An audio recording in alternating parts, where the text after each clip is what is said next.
Hello everyone. Cost to company. आपने अक्सर सुना होगा, जो भी एम्प्लॉय किसी कॉरपोरेट को ज्वाइन करते हैं तो वो हमेशा ये कहते हुए पाए जाते हैं या फिर उनसे ये पूछा जाता है कि what is your CTC. Now CTC ये जो टर्म है ये कॉस्ट टू कंपनी से निकला है। But the question is what is cost to company. क्या ये जो कॉस्ट है यही उनका इंटायर सैलरी होती है उनकी इन हैंड। मतलब अगर कॉस्ट टू कंपनी 12 मंथ्स की है तो अगर हम सीधे सीधे डिवाइडेड बाई 12 कर दें तो क्या जो अमाउंट निकल करके आती है वही कंपनी एम्प्लॉय को पे करती है।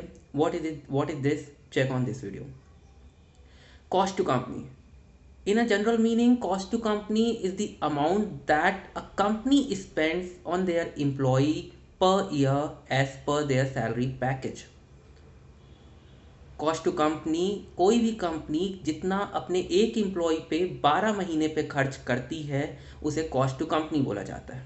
तो this is nowhere related with the in hand salary.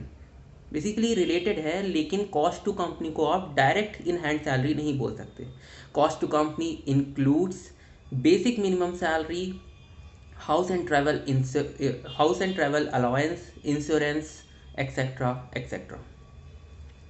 In order to calculate cost to company, what is the formula?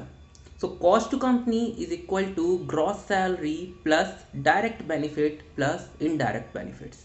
Now what is gross salary? जब भी कोई कंपनी किसी एम्प्लॉय को ग्रॉस सैलरी देती है देन इन दैट केस वो without deductible amount होती है, उसमें किसी भी तरह का डिडक्शंस नहीं होता है। वेर एज जब उसमें तरह तरह की डिडक्शंस हो जाते हैं, insurance amount, taxes amount, then that comes a in hand salary. So in short, अगर किसी का कोई भी पैकेज है, कोई इंसान अगर वो कोई भी एम्प्लॉय अगर ऐसा कहता है दैट हिज और हर CTC is this much amount, that means that is the entire amount जो कंपनी दे रही है। अब इसमें डायरेक्ट और इनडायरेक्ट बेनिफिट्स भी एड ऑन्स होते हैं जो कि एम्प्लॉय जिसे यूज़ हो सकता है कर भी रहा हो और नहीं भी कर रहा हो। लेकिन इन हैंड सैलरी जब इन सारी चीज़ों को डिडक्ट कर दिया जाता है और एक मिनिमम सैलरी कंपनी एम्प्लॉय को पे करती है उसके बैंक अकाउंट में, उसे बोला जाता है इन हैंड सैलरी।